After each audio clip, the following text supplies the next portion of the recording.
Hello guys, আসসালামু আলাইকুম। এখন আমি আপনাদেরকে দেখাবো আমার পায়রার খামার। এবং দেখতেই পাচ্ছেন আমার অন্যান্য সকল পায়রাগুলো, এবং পায়রাগুলোকে আমি ধান গম খেতে দিই।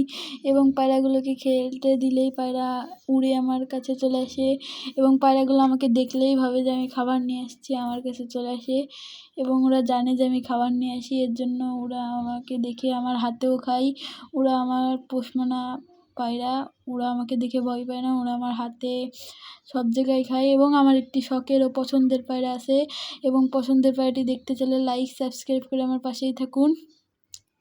কিছুক্ষণ পরে আমি আপনাদেরকে আমার শখের পায়রাটিকে দেখাবো। এই তো দেখতেই পাচ্ছেন আমার শখের পায়রাটি, এবং সে আমাকে দেখেই আমার হাতে চলে এসেছে। এবং সে কোনো এমনি পায়রা নয়, সে একটি গুল্লারাজ কবুতর। সে অনেক জোরে ডাকতে পারে। এই কবুতরের একটি নাম আছে, এটি আমার পছন্দের ও শখের পায়রা। এই কবুতরের নামটি জানতে চাইলে আমার ভিডিও পাশেই থাকুন।